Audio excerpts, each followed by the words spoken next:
Good morning and welcome to today's webinar from the People's Pension supported by Defaqto. Today we're looking at pension default funds in the light of Defaqto's new report analysing workplace pension default funds. First, a little about the People's Pension. In case you don't know, the People's Pension is a not-for-profit master trust with more than 4 million members, making us the biggest master trust in the UK which isn't owned by the government. Without any further ado, I'm going to ask David Cartwright, who's with us from Defaqto, and Nico Aspinall, the Chief Investment Officer from the People's Pension. Welcome to both of you. Morning. Good morning. David, can you kick us off with the highlights from this really interesting new report from Defaqto on default funds? Yes, we've just released the guide, the report, about 2 weeks ago, with a central focus on the performance of default funds. Within this, we do look at governance and regulation on that particular subject within the audience, and we asked the whole market invited them to participate in this survey. This market splits into two in one way. There's the master trust regime and there's the contract-based schemes, trustees having the governance with the master trust regime, and then the investment government committees and through the contract-based schemes. So those highlights were governance, investment management. We looked at some of the benchmarking, some of the costs, and of course the investment performance at the core of this. Thank you, David. Governance I think we'll come on to because obviously it's critical. Nico, take us onto that terrain right away. How does the People's Pension, you're the Chief Investment Officer, you're working very closely in partnership with the trustees who run the pension scheme on the behalf of our members. How does the People's Pension approach its investment job, default fund investing? Well, I think the first thing to say is that we see it as the most important job, the default. So 98.7% of our members invest in the default. So making sure that that delivers good returns ahead of inflation. So inflation ultimately, that means that a member's contributions are worth more to them in retirement than they were when they were taken from their pay packet. So returns ahead of inflation is really important. So that's the long-term, sorry to interrupt there, so that our the long-term objective is to deliver a return bigger than inflation over the lifetime of a People's Pension member investing with us. That's right. So over the last 5 years, we've returned about 8% ahead of inflation for the core default accumulation building block. Every year over the last 5 years? Well, on average over that time. So if you'd put £1 in 5 years ago, it's now worth about £1.52. So, that's a fantastic kind of proof point. No, so not quite, right? So the long term is a lot longer than 5 years. And the past is no guide to the future. And the past is no guide to the future. I think it's really important that we make sure that the investment is cost effective. That's the kind of first kind of free return, is making sure that you don't waste money on investments. So a part of that, you'll have seen our recent announcements to reduce the AMC that we charge members, so that, and quite distinctly I think in the market, the more an individual saves, the lower the AMC is charged on their pots. So later in the year, essentially that tiers down. If you have more than £50,000 in your pots, then it's 20 basis points, so 0.2% per annum charges for the amount above that. Which is really quite striking, a departure from where the market currently stands in charges, but we'll come to that. Yeah, and I think it's a really important proof point of what you were saying earlier about us being not-for-profit. So, we're not incentivized to kind of maintain a high charging level so that we can return money in dividends to shareholders. And we're not thinking about building a helipad on the roof of our Crawley HQ, so the money has to go back to members one way or another. Correct. And then as you mentioned, it's about the relationship with the trustees, the partnership there, working with them to say, well, what does the long term look like? And a part of that is responsible investment as well, investing responsibly. So let's hold that thought on long term investing, responsible investment. I think it's really striking. We'll come to that in a moment. David, some of the assumptions you use in your report, you looked at 23 providers as I understand it, or there was 23? We invited all the schemes on our table. We invited nearly 70 schemes from about 35 providers to participate in the study, and we've got 23 participants in the study. So 23 agreed to participate, and you've got that quite rich data set. Yes. What would you say about the report? Has anything surprised you as you worked through the report? This is now our third year in this report. I think a variety of, we've looked at, in the core part of the report, we've looked at both nominal fund performance, actual total fund performance, but we've also looked at risk adjusted. So the relationships there are different, but there is quite a divergence in performance, possibly partly driven by the fact the asset allocations and the use of different types of asset is quite varied. So that's an observation from us as a research business. How big, David? How big is the dispersion of returns? That dispersion is nearly 4% on a total return if you take average over 5 years, and we captured these prices at the end of 2018.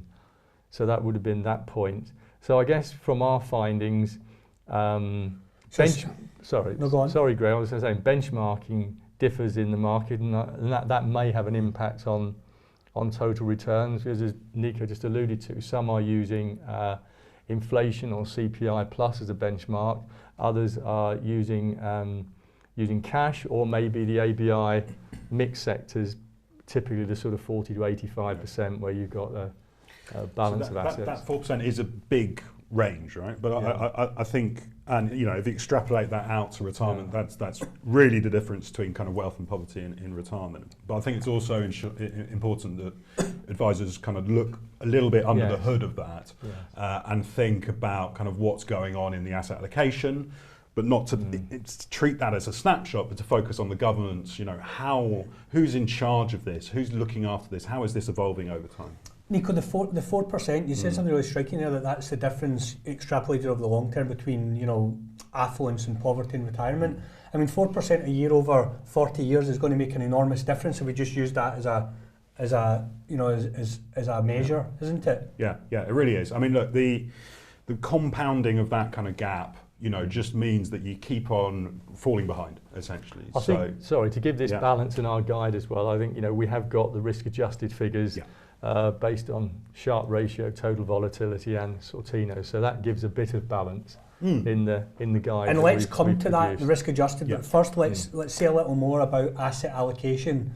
So that you found in the report, David, I think I'm saying there are, there's inevitably there are different approaches to asset allocation. Some funds have higher equity contents, some funds have lower equity contents, some funds have property and alternative investments, some funds don't. Yes. Nico, the People's Pensions approach to asset allocation in the default fund, how would you characterise it? Yeah, so, look, we're seeking diversification. So we have property, infrastructure, we have a global bond portfolio, the sort of traditional developed equities, so the US, UK, European, Japanese, but we also have emerging market equities. And then recently we also introduced factor investing, which is a kind of technique which sits somewhere between kind of what would be traditionally called passive and active. So trying to use data to essentially to beat markets over the long term. So let's just take that a bit further, really striking. So the asset allocation, what percentage of the People's Pension Default Fund is in what would be known as growth assets, and what is in defensive assets, equity, bonds, property? Yeah. So look. So the growth assets. So when you're a default investor and you're young, so 80% of your money is going into growth assets. So that's the equities, the properties, the infrastructure, and 20% is going into more defensive. So it's a fixed income. That's the bonds, and about half of that is UK, and the rest is a global bond portfolio. And is the idea that is the growth assets in periods when they are performing less well, that the fixed income will compensate for that? Well, that's the hope. Since the financial crisis, maybe that old sort of truism of markets hasn't been quite so true, but certainly they move less. So it certainly is still defensive in terms of if there was to be a market correction, and over the last few days we've seen a bit of that. Ideally the bonds, increase in value in that, and certainly in the last few days that's kind of been the case. But if you go into other of the various kind of market movements we've seen over the last 10 years, then they sometimes move together. And that asset allocation reflects that long-term objective of outperforming inflation. That's right. Is that right? Yeah. So look, you have to take risk in your portfolio to get returns. actually in the modern world, cash returns less than inflation, so you can't, there's kind of no zero risk position that is acceptable. If we invested in cash for 40 years, then actually you're just eroding the spending power of the money. So you have to take some risk, and then really the diversification, having lots of different asset classes, markets, ways of structuring your access to that, is about trying to make sure that you have different returns in the portfolio in different market scenarios. And I want to come back in a moment and ask about cost and how central that is or otherwise to your investment philosophy. But David, picking up on the risk-adjusted aspect of the report, can you say a little about the assumptions that you deployed, say, on the risk-free rate of return and so on to measure risk-adjusted returns? Yeah, sure, and I think Nico alluded to this on the differing benchmarks used in the market, cash plus, inflation plus, ABI, Investment Association benchmark. Yeah, we used a risk-free rate of 0.75%, so that's commensurate with the base rate. Yep. So we've used that as our risk-free rate, and the risk-adjusted returns have been calculated against that. So basically, what has been generated beyond the risk-free rate of return? Absolutely, yeah. There's a good comparison then with the total nominal returns that are also held in the guide as well. Yes. And if we take a moment to take it beyond the numbers and returns and then into Sharpe and Sortino ratios, can you say a little for the advisor audience? And please, advisors, we're delighted to receive your questions as we go. Any questions will be answered as fully as possible. How should we think about the importance of Sharpe ratio and Sortino ratio, Nico? Yeah, well look, so maybe to explain those numbers, essentially the Sharpe ratio looks at the volatility of the portfolio and essentially says, does that achieve return? So volatility as a measure of risk, and we'll maybe come back to different ways of thinking about risk. But if your portfolio is going up and down, it should be offering you some long-term return. So the Sharpe ratio is looking at the ratio of that kind of long-term return and the volatility of the portfolio. And the Sortino is saying, essentially, it doesn't really matter if my asset is volatile but going up in price, that's actually good news, and I don't care. But if it's volatile and it's going down in price, then that's something to measure. So the Sortino ratio is looking at the sort of the downside half of that Sharpe piece. And that's people worry about the downside in particular, don't they? Yeah, so both, I'd see both as being important. Ultimately, the volatility, we've got 4.5 million members, so we have people coming in and out of funds all the time, and volatility is still a half downward movement. So things are going up and down. That's what creates volatility. So it's important that when we think about asset allocation, when we're looking at new ideas to put into the portfolio, the kind of proof statement to us, which gets the trustees comfortable that it should come in, is to say, if we're going to change the risk of the portfolio, then it should be to achieve return, or indeed, if we're going to put something in, then it should be obvious that it's going to reduce the risk but maintain the return. So the things like the Sharpe ratio are important in terms of saying, we want to spend more money on a particular asset class, or we want to take some money out of an asset class and put it elsewhere. How is the Sharpe ratio expected to change in the future? And I'll come on to that issue of how we approach risk going forward more in a moment. David, the advisors watching, what would you say are the factors used in the broadest sense which should be considered when assessing default funds in a comparative way? Is it governance? Is it investment philosophy? Is it cost? Obviously, they're all important. Yeah. I think they're all important. All probably have different weightings in slightly different scenarios. We've covered performance in this and risk-adjusted performance and the risk premium, risk-free rate we've just alluded to. One of the fixed items, I guess, is charges, because charges can vary. So over the long term, charges can have an impact. But I think quite rightly, the regulator has said that value for money in a workplace environment is not just cost or price. It's a total thing, but clearly charges. And is that because of the compounding? Is that what seems a very small number as a fraction of a percentage over 40 or 45 years of saving and investing? Well, naturally, yeah. I think, Greg, yes. Over the longer term, a charge can have a large impact if you're in a fund for 25, 35, 40 years. That certainly has a compounding effect. Governance, we've mentioned, is a factor we picked up in our guide as as being important, and clearly the governance structures sat over the two types of scheme in the market vary somewhat for contract-based schemes and trust-based schemes. What is the difference? How would you characterise the difference between? I think with the trust-based schemes, you've clearly got a governance structure whereby trustees are responsible, and those trustees have a very close relationship with the scheme, the provider, the investment manager, the chief investment officer, etc. And really, with the contract-based schemes, you've got a more independent investment governance committee, whereby you've typically in that environment got funds or listed funds being managed with some independent members on an investment governance committee, but probably they are overseeing and not as hands-on involved as would be in the trust. Yeah, so they're kind of advising, whereas the trustees are making the decisions. It's to a degree, yes. It's that sort of distinction. So that's something worth considering, is the different approaches to governance. Advisors, what are you most comfortable with?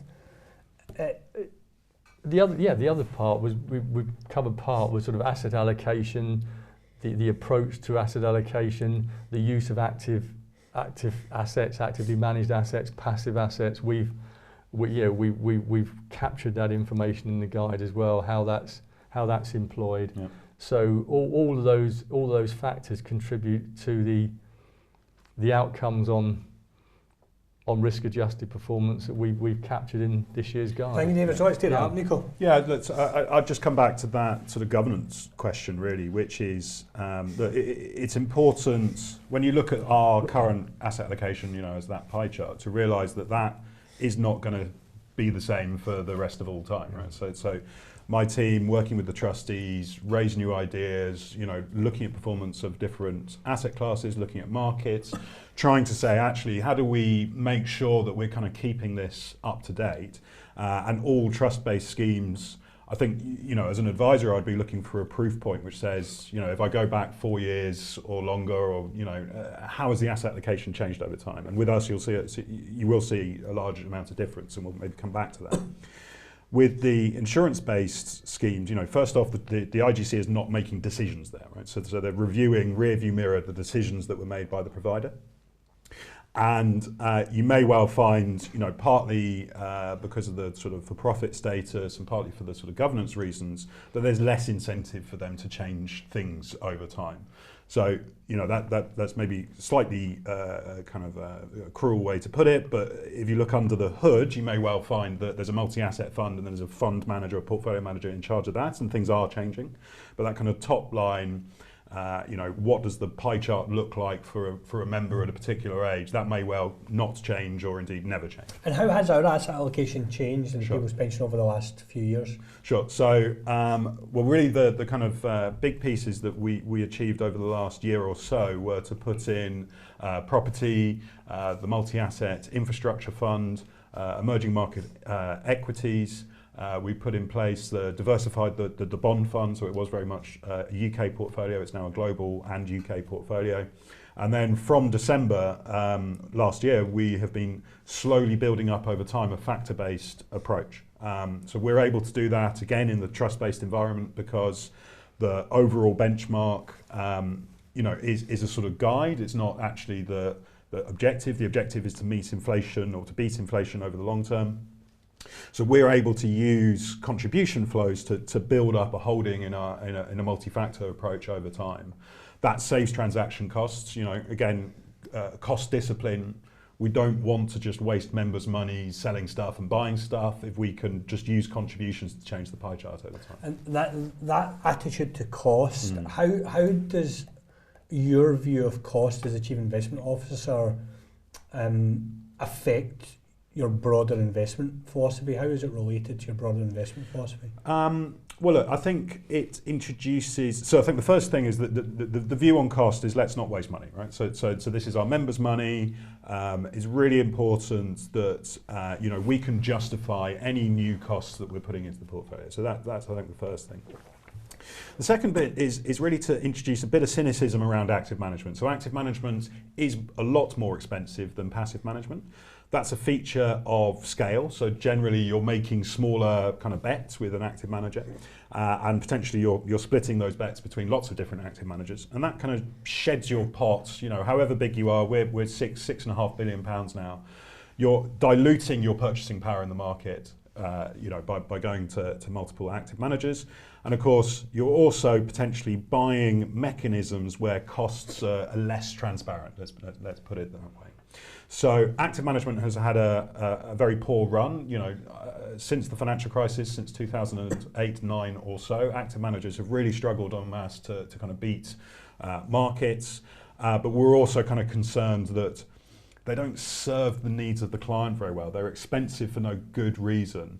And you know, the sort of they don't really take the risks on those costs in the same way that the investor does.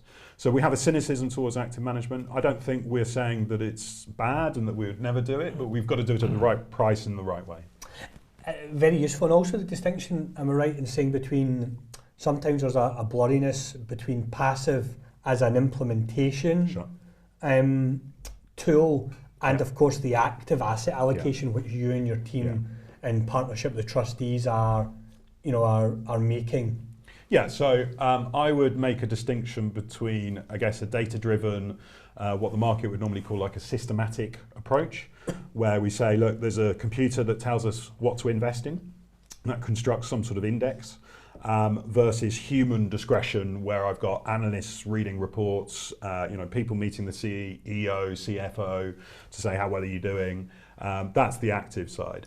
I think this sort of third way is emerging, where a lot of the techniques that active managers would use can be written as analysis, can be written as data-driven systematic investing, and that's the factor investing piece. So basically, you get the advantages of active via machine learning, but much lower cost. Yeah, and if you look, so DB's got there kind of already, big institutional sort of sovereign wealth funds around the world. So really, the Norway kind of sovereign wealth fund discovered this technique, which says a lot of what active managers claim is essentially the intelligence of a human is really the intelligence of reading data.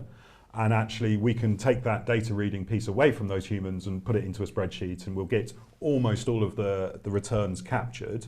That doesn't mean that the active guys are not doing anything beyond that, because they are doing subjective things. The qualitative pieces, they're meeting the company, they're sniffing the company. I think that's important to note. But they were taking a lot of credit for stuff that actually now we can put into a spreadsheet. Very interesting, Nico. We'll take this further in a moment. David, what the report found in terms of default funds, passive versus active, is it all passive now in default funds? What did you find? No, that was an interesting one. That has moved as we've been producing this guide over the last 2 or 3 years now. There is more of a move towards passive, and there's at least a passive element on the basis of what Nico has just really alluded to in most of the default funds, but there are still about a third where an actively managed fund is employed, or an actively managed strategy. So there is definitely a balance in there, but we have seen a shift over the last 2 or 3 years. Yeah, and I think as we produce this, it's difficult, almost as an outsider, or with a kind of survey to fill in to understand where that active is happening. Yeah. So it could be that the asset allocation itself is being actively managed, which means kind of swinging stuff around a lot potentially. Maybe trying to react to market events, something like Brexit, the US-China trade wars. You could have a hypothesis as to how to deliver value to a member in the asset allocation overall, or it could be that you're saying, hey, we have the insight better than the FTSE 100 as to how to make returns from the UK stock market, and don't focus on all 100 of those shares, have these ones in. That's a bold claim indeed. Advisors, just to reiterate, questions are welcome through your device. We'll be delighted to answer any questions we have coming through. In the meantime, I want to take further, really striking. So I would have expected that default funds had gone entirely passive now, just because of the cost involved, the increasing evidence of cost being a drag on returns, and the poor performance of active management over the last decade. Nico, taking that further but slightly differently, how would you think about the future approach that the People's Pension is likely to take? It's clear that you favour passive implementation with an active asset allocation. You don't rule out active management where you think it makes sense at the right price in the future. Yeah. Well, we hear a lot now about illiquid assets, that the way to get really good returns, risk adjusted over the long term, is to have a greater allocation to those illiquids to capture what's known as the illiquidity premium, real or phantom. But to be fair, certainly in Australia, there's been lots of evidence that funds like ourselves, not-for-profit funds, have done very well from large allocations to illiquid assets. Do you see that as an avenue which the People's Pension is likely to explore long-term, and if so, how? I do. So can I just correct one piece? So I wouldn't position ourselves as being an active asset allocator. So I think, you know, we are willing to change asset allocation over time, but that's very much what I think the market would frame as a strategic asset allocation approach. We think that real assets, so physical buildings, infrastructure projects, unlisted assets, so looking away from the big corporations who manage to get listings, down into to smaller businesses, we think there's lots of returns to be offered to members there. And of course that's actually, turning ourselves around and saying, well, actually investment is a part of society. Members save capital away from their paycheck. We should deploy that capital into growing the economy. And these would be known as active. This would be active. Yeah, assets, there's no way to do it kind of traditional passive. Because really good questions came in from Richard Hawkins. Hi, Richard. Thanks for watching. Really asking, is there not a question if you're focused on passive that you're reducing the range of assets that one can invest in? Sure. Illiquid assets are active in that sense, aren't they? Yeah, I mean, so I try not to get too hung up on the active versus passive piece. So I think there's listed and unlisted. I think that's maybe a better distinction. And then, as I said, there's sort of systematic. So can we use spreadsheets to approach really listed markets or human discretion? And I think, it's man and machine, not man or machine. I think that's where you've got to get to. And yes, absolutely. I think our first piece has to be to say that we could invest in every asset class that's available and kind of rule it in or out for reasons of what it's going to do to the portfolio. So I think in time, having unlisted assets into the portfolio will absolutely be a part of what we're looking at. They are more expensive to manage. So there's a question of how big, how much scale we can bring and whether that drives down the cost. And essentially at this point, it would be adding, it'd probably blow us through the charge cap type additional cost for us to do a substantial allocation. And it's worth mentioning that scale, Nico. So we're sitting around £6.5 billion in AUM at the moment. Reasonably, where would one expect the assets under management, the People's Pension, to be in, say, 5 years, 10 years? I think the latest internal projection I was looking at was something like 20 billion in 2025 and 50 billion in 2030. That's quite a lot of muscle, isn't it? Yeah, it's kind of good walking around money, right? So, and actually plausibly, there's a lot of discussion about the consolidation of the market. It could be higher than both of those. And the greater assets under management, I assume the easier it is to really get value for money when. Yeah, so, if I was thinking about private equity, so private equity is essentially a process of looking for companies that maybe need a different approach, taking them so that the company takes whole ownership of them, potentially changing the team or merging them with other companies or essentially reinvigorating that business and then aiming to kind of do that, put that back into the markets at some point in the future. That traditionally charges 2 and 20, so 2% per annum and 20% of the performance. That's a huge amount of money. And the reason especially they're able when the charge cap is 0.75%. Correct, yeah. So when you come to that market with £100 million, which feels like a lot of money to us, but in that scheme of things, it's not that much, then they say, no, it's 2 and 20, you can just take your line in the queue. When you go with £10 billion, actually you have a very different meeting with them, and we can structure that. We have the negotiating. It's like buying anything, right? The more money you can bring to the table, the better price you can strike. Yeah. David, does the report touch on any of these asset allocation? Yeah, we do, and we haven't actually put the specific asset allocations in the report. But what we have tried to do, hopefully for advisors, is to list the key asset classes used. And we appreciate there may be sub-asset classes beneath those, such as the detail Nico's just covered. But we've got, of the 23 that have participated in the study, around 10 use property as an asset class. About 8 use alternative investment strategies, and that could be a variety, I guess, from private equity to long and short investing and other mechanisms. Debt, yes. Commodities are used by about 5, so commodities as a diversifier.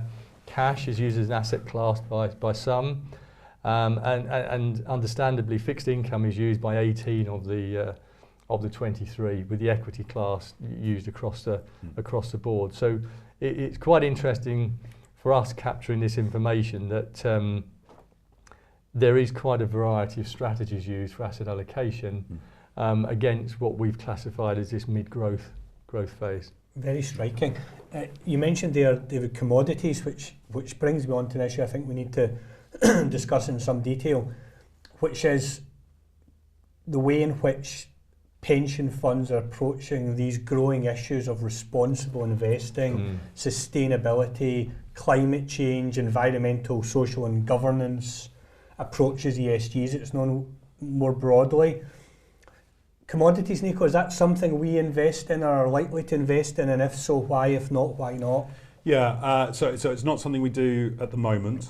For me, actually, I'd say the kind of case is out on commodities, and that's, I won't get you too drawn into like an economic discussion, but there's like a stock and flow type piece. So do I own the grocers, or do I own the apples that I sell to the grocers? And you can argue you should have both, or you can argue you can have one.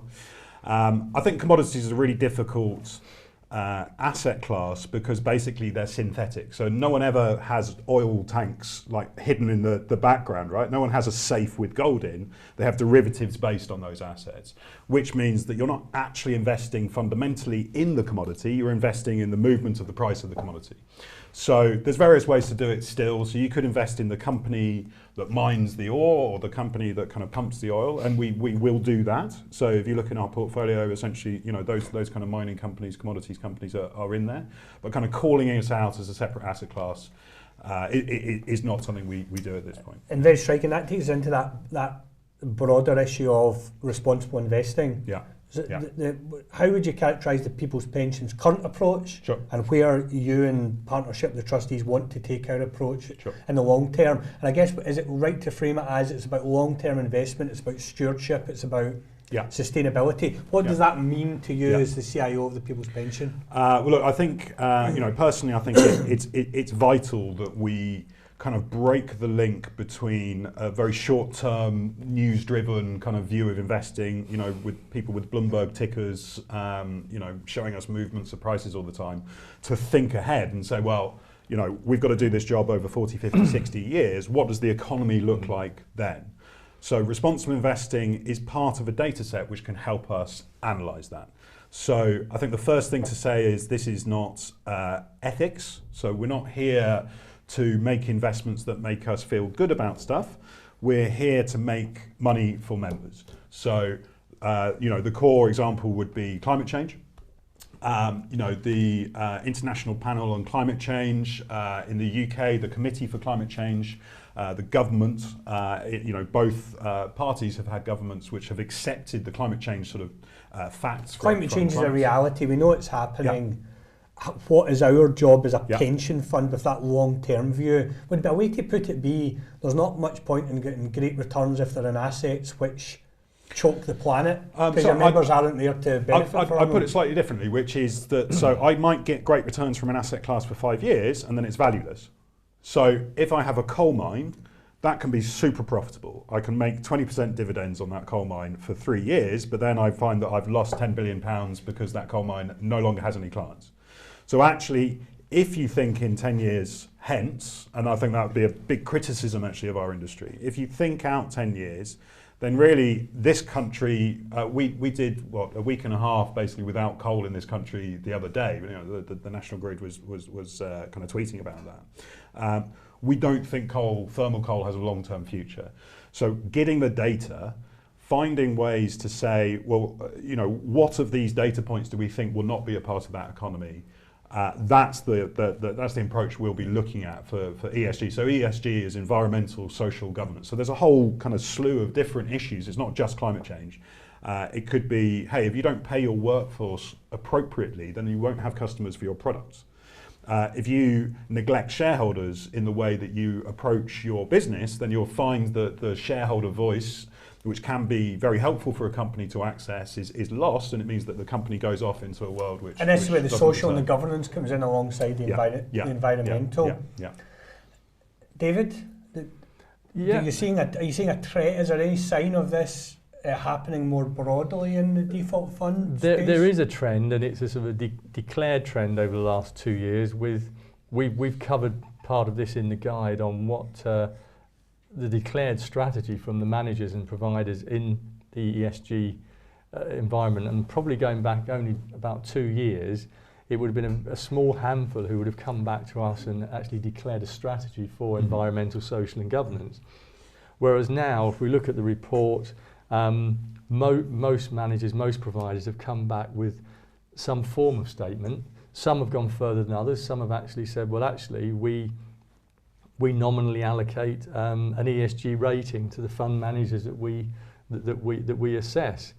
I think it's with this label of ESG, it's sometimes we get confused between avoiding ammunition and tobacco businesses and how close the proximity of the fund manager to the actual businesses themselves influencing the actual way the businesses are behaving. Carbon emissions, etc. And that leads into a question. Apologies for not taking more questions. I found the discussion very interesting, but I'm going to take this question because it's really pertains to this point exactly. Does the People's Pension have a position on actively exercising shareholder voting rights?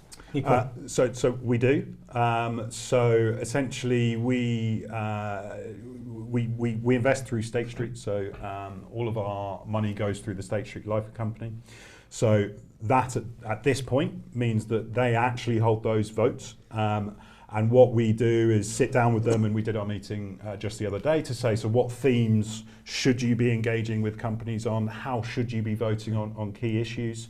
For various kind of financial regulatory reasons, they can't tell us in advance how they're going to vote, but we can tell them how we would like them to vote in advance. So we do those things.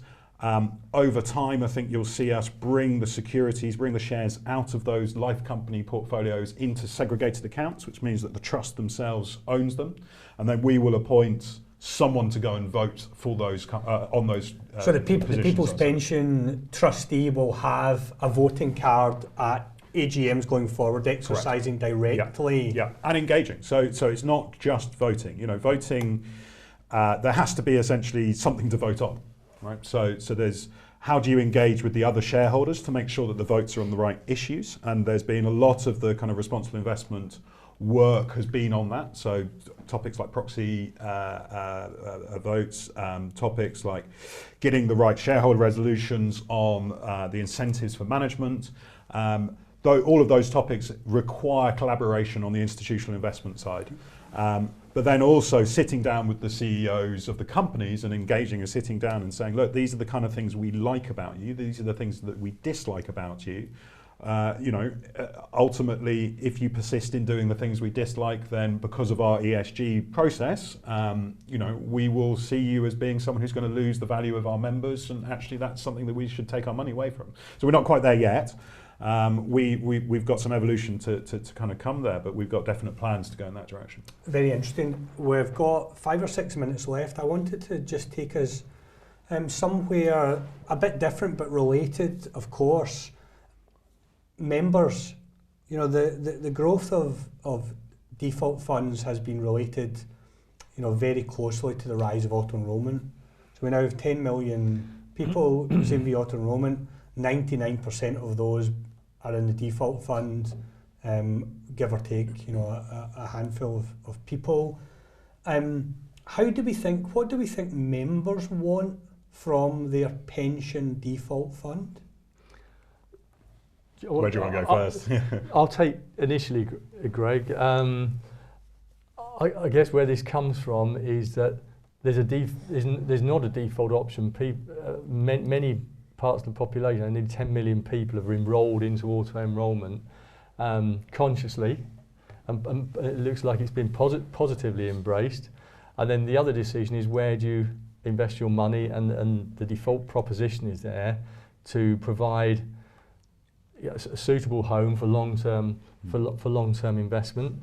So Greg, could you just remind me, apologies on... No, so I'll take Nico. Sure, I mean, sorry, absolutely fine. I was thinking, Nico, how do you think about your job and its relationship to our members? Sure. Well, look, I think members want to know that they're being looked after without having to know the details. So, the vast majority of people didn't choose a default; they were put into one by their employer, and the people on this webinar will have been delivering the advice to the employer as to how to pick that default. And then, essentially, they want to sleep at night knowing that we're working hard on their behalves to go and deliver the pension that their savings are building up to. So I think that takes in quite a few of the different features we've been talking about. So making sure that we are thinking about the asset allocation, that we are thinking about responsible investment. I think members do have a desire to be responsible investors. That's a huge, we've got 4.5 million members. There's going to be a divergence of views as to what exactly that means. But they do want to know that people are talking to the companies that they invest in, that they're doing that voting that the question was about, that they care about climate change, not because we're tree huggers and that we're a charity to throw our money down the drain, but because in 10 years' time, actually the economy will have transformed and we should get ahead of that curve. Because, if you hire people like me and my team to think about it, we're doing a job that most people, either couldn't or shouldn't do, right? So we're in a position to go and talk to the companies about where they may be in 10 years' time, and members, just don't have that power. So you're kind of hiring someone to go and, aggregate that power on your behalf and think about the future in a sensible way. Very interesting. Final thoughts? I'd agree with that, and part of our guide is captured sort of risk-adjusted performance, and that is part of a long-term story, because consumers will want to be comfortable that their money is being managed properly, and it's part of the sort of social infrastructure of the UK. Actually, the actual scale of these the funds now that you mentioned earlier, Nico. So does that take us back to governance? Yeah, absolutely it does. Yeah. And it's very, I think it's really important to remember that a trust-based, master trust is going to evolve as it grows in scale, because the trustees are liable, they're personally responsible, and they're making these decisions. So as we've gone from, below $1 billion to 6 billion, the nature of what we're talking about with the trustees has changed, and you've seen that come into the portfolio. As we start to hit 10 billion, 20 billion, whatever the numbers are, you're going to see that relationship kind of go even further. And you mentioned the Aussies previously in terms of infrastructure. The super trusts over there are kind of that sort of 20 billion type scale. They're doing a lot more work in relationship with the trustees. When you kind of start to talk about the 100 billion, 200 billion pound institutions, the involvement, the kind of professionalism of the organisation, that's kind of light years away from where the UK industry is. And we're looking at those institutions, those global peers, as we see them. That's a peer group that we're joining to learn the lessons, to understand how they're putting in place governance, which means that they deliver value for the investments that they have. And that's a really important feature of the trust-based side. And it's striking, isn't it? Auto-enrolment, it appears part of the furniture now, but it's only been in place since 2012 in its very early stages. With 10 million people enrolled, yes. Yeah. So it's growing fast. The People's Pensions projected AUM reflects that. Other master trusts too. On the contract side, the GPPs, are very big organisations. David, last word to you. Do you expect to see anything different? Maybe this is an unfair question. Will you be doing this report again next year? Well, we would hope to, and we've seen some interesting trends in the last 3 years that we've generated this report. And as we've just mentioned, asset allocations have changed, the view on ESG has changed, and it is definitely a changing market across both trust-based and contract-based providers. Yes. And of course, the assets are all other things being equal, just going to keep growing. to Nico's point, the largest pension funds are increasingly looking globally to look at peers across the world who have that scale already. And it's a very exciting place to be in some ways. It is, and contribution rates have increased again last month. So yeah, the new money flows into these schemes has significantly increased as the contribution rates have moved up in the last 3 years. Nico, any last words? Last 30 seconds. Well, look, I think, as an advisor looking at auto-enrollment providers, I think I would distinguish between, we talked about the contract-based and the master trust-based. I think that is a big distinction. And then I would also look at just the scale of the master trust. So I do think that the bigger master trusts are more able to evolve into the future. I think that gives you a certain kind of capacity to do that. And then, I'd look at our charges, the charges of the sector. I think what we've done as a not-for-profit, to make a statement which says we shouldn't kind of maintain a charging level, we should be dropping that as your pot grows, I think is distinctive and is a really important part of the analysis an advisor would be doing. Thank you, Nico. Food for thought. David, thank you too.